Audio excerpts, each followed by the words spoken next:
5개의 프리즘을 통해 보는 모세의 오경, 창세기 제9강에 오신 여러분을 환영합니다. 이번 시간에 살펴볼 내용은 창세기 5장이 되겠습니다. 창세기 5장은 모세의 오경의 5가지 구성 요소, 즉 족보, 법, 이야기, 내러티브, 시 중에 족보에 해당된다고 할 수 있습니다. 모세의 오경에 등장하는 족보 또는 계보를 우리는 어떻게 이해해야 할까요? 우선 족보는 내러티브 곧 해설이 아닙니다. 모세오경에 기록된 족보는 객관적이고 사실적이며 어떤 의도가 없는 기록이라는 기준으로 우리는 접근해야 합니다. 또한 족보는 어떤 특정한 신학을 말하고 있습니다. 우리는 족보가 기록된 본문의 앞뒤 문맥을 파악하므로 그것이 말하는 신학을 통하여 드러나는 하나님의 마음, 성품을 깨달을 수 있습니다. 참고로 창세기 5장처럼 족보로만 된 내용도 있지만 8강에서 잠깐 살펴본 가인의 족보처럼 족보와 내러티브가 함께 공존하는 경우도 있습니다. 먼저 지난 8강 말미에 잠깐 살펴보았습니다만 셋의 족보에 앞서 가인의 족보를 통한 하나님의 마음을 좀 더 깊이 살펴보도록 하겠습니다. 먼저 가인의 족보는 창세기 5장의 셋의 족보보다 짧게 기록되어 있습니다. 아담의 장제였던 가인은 동생 아벨을 죽인 죄로 인해 하나님의 구속의 계보를 이어가지 못함을 말하고 있습니다. 곧 구속사의 중심이 가인에게서 셋으로 옮겨간 것입니다. 두 번째로 가인은 창조적 삼각관계에서 하나님께 범죄함으로 다스려야 할 땅으로부터 추방당하여 유리방황하다가 에덴의 동쪽 놋 땅에 거주하게 되었다고 기록하고 있습니다. 이 놋의 히브리어 노드라는 단어의 의미는 방랑이라는 뜻을 갖습니다. 세 번째로 가인의 짧은 족보에서 우리는 그들의 영적 상태를 엿볼 수 있습니다. 가인은 그의 아들을 낳고 그 이름을 에녹, 히브리 말로 하노크라고 이름 지었습니다. 이 이름의 뜻은 봉헌되다, 봉헌된이라는 의미를 갖습니다. 창세기 4장 17절에 아내와 동침함에 그가 임신하여 에녹을 낳은지라 가인이 성을 쌓고 그의 아들의 이름으로 성을 이름하여 에녹이라 하니라. 그러나 봉헌된이라는 뜻의 이름을 가진 가인의 아들 에녹이 하나님께 어떤 봉헌된 삶을 살았는지에 대해서는 기록되어 있지 않습니다. 반면에 셋의 족보에도 에녹이 등장합니다. 창세기 5장 24절에 에녹은 65세에 무드셀라를 낳았고 무드셀라를 낳은 후 300년을 하나님과 동행하며 자녀들을 낳았으며 그는 365세를 살았더라. 에녹이 하나님과 동행하더니 하나님이 그를 데려가심으로 세상에 있지 아니하였더라. 이 내용은 이들 두 가문의 영적 상태를 비교할 수 있도록 해주고 있습니다. 네 번째로 가인의 5대손 라멕의 때에 이르러서는 그 죄악상이 가인의 죄가 7배라면 라멕은 77배라고 알려줍니다. 동생 아벨을 죽인 가인의 후손 중에서 라멕은 자신에게 상처를 입힌 젊은 남자를 죽였다고 그의 두 아내에게 소리칩니다. 창세기 4장 24절이죠. 가인을 위하여는 벌이 7배일진데 라멕을 위하여는 벌이 77배이리로다 하였더라. 아담과 하와를 범죄케 한 사단은 그의 장자 가인이 아우 아벨을 살인하도록 유혹하였으며 가인의 5대손에 이르러서는 인간을 창조하시고 그 생명을 주관하시는 하나님의 권위에 도전하는 살인을 주저함 없이 저지르고 있음을 알 수 있습니다. 마지막으로 5번째, 역대기상 1장 1절에는 가인의 족보가 삭제되어 있습니다. 즉 역대기상 1장 1절에 3절에 아담, 셋, 에노스, 게난, 마랄렐, 야렛, 에녹, 무드셀라, 라멕 이렇게 기록되어 있죠. 이것은 족보가 구속사적 관점에서 구속사의 정통적 흐름을 밝히려는 데 있기 때문이며 이런 이유로 하나님의 구원 역사에 불필요한 기록은 삭제되었다고 볼 수 있습니다. 두 번째로 창세기 5장 셋의 족보를 통한 하나님의 뜻을 살펴보도록 하겠습니다.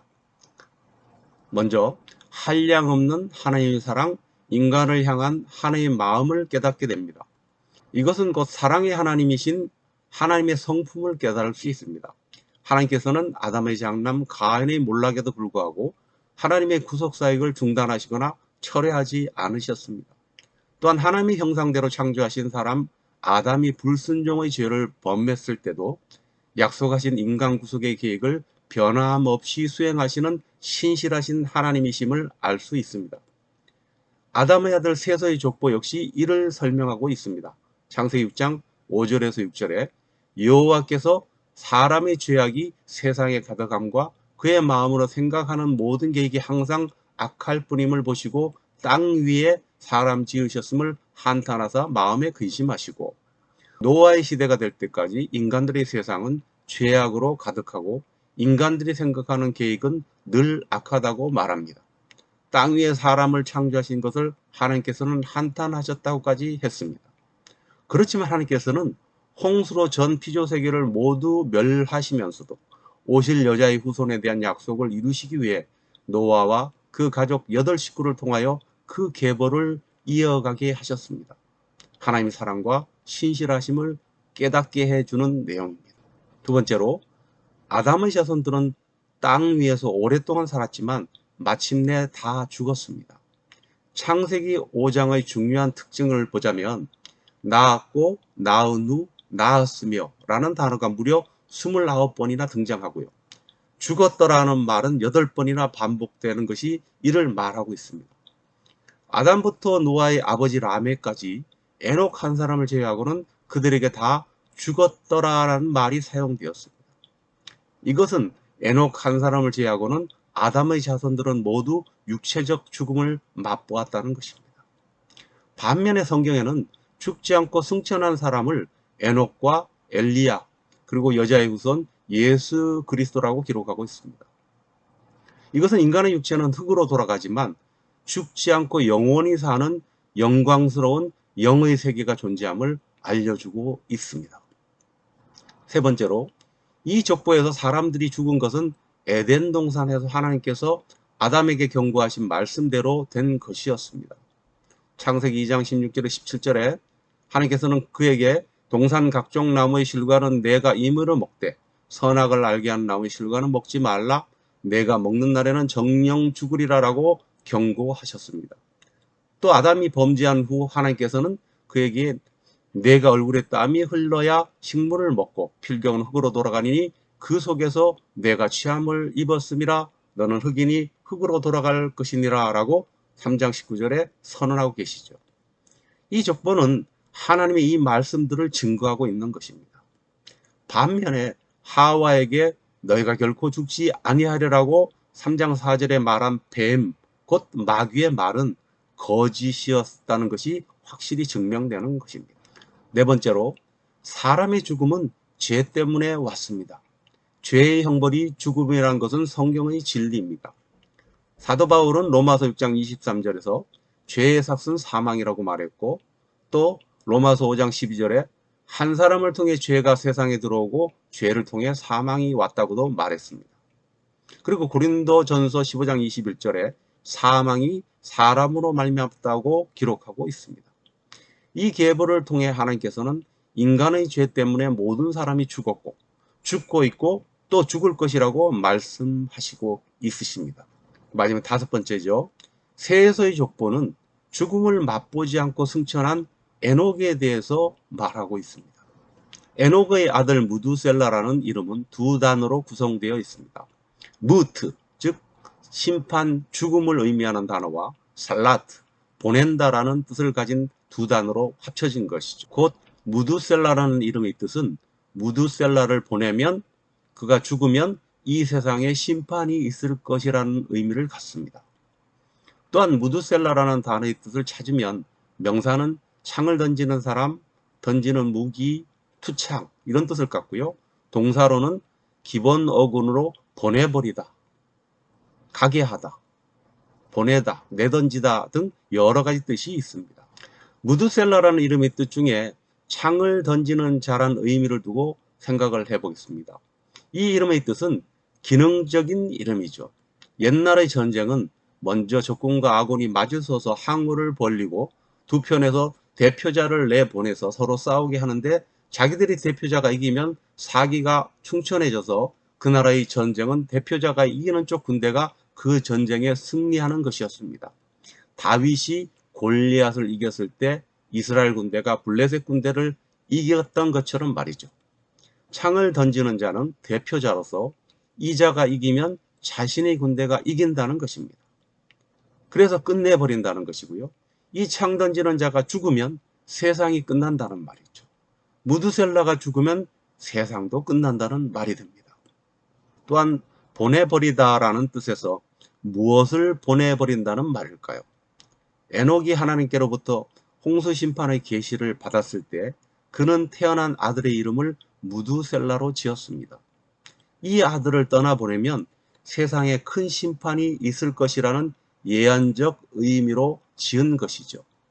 이 사람을 떠내보내면 이 세상에 큰 물이 임할 것이다 라는 의미를 가지고 무드셀라라고 이름을 지었다면 무드셀라라는 이름을 부르고 듣는 것만으로도 종말에 관한 메시지를 듣고 말하는 것이 되죠. 이 세상을 보내버린다는 말입니다. 이 세대를 보내고 새 시대가 올 것이라는 말이죠. 그렇다면 과연 그러했을까요? 노아가 출생할 당시에 노아의 할아버지인 무드셀라의 나이는 369세였습니다. 무드셀라가 187세 때 라멕이 출생했고요. 라멕이 182세 때 노아가 출생했습니다. 그러면 무드셀라 187세에 라멕 182세를 더하면 369세가 됩니다. 그리고 노아 600세에 홍수가 시작되었습니다. 그러니까 이때가 969세가 되는 것이고 무드셀라가 이 나이에 죽게 되는 것입니다. 이 기록을 통해 우리는 무엇을 깨달을 수 있을까요? 홍수 심판에 대한 예고는 하나님께서 노아에게 계시하셔서 방주를 짓게 하시고 노아가 방주 짓던 120년 기간 동안만이 노아 시대의 물심판에 대한 경고 기간인 줄로 우리는 생각하고 있었습니다. 그런데 성경은 에녹부터 노아에 이르는 천여년의 기간 동안 물심판을 예고하셨다는 사실을 깨닫게 됩니다. 에녹과 노아에 이르는 물심판의 예고를 받던 세대는 평균 연령이 900세였으므로 에녹에서 노아에 이르는 세대는 홍수 심판이 반드시 당대에 이르게 될 심판이었습니다. 우리 세대는 어떻습니까? 우리는 성경을 통해 불심판에 대한 예고를 받고 있습니다. 현재 우리 세대는 평균 연령이 70에서 80세 정도가 되죠. 자신이 살고 있는 당대에 불심판을 받지는 않을 수도 있을 것입니다.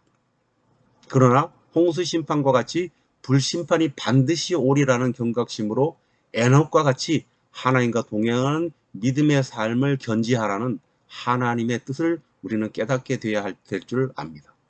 오늘은 여기까지 하고요. 여러분 다음 시간에 또 뵙도록 하겠습니다. 수고하셨습니다.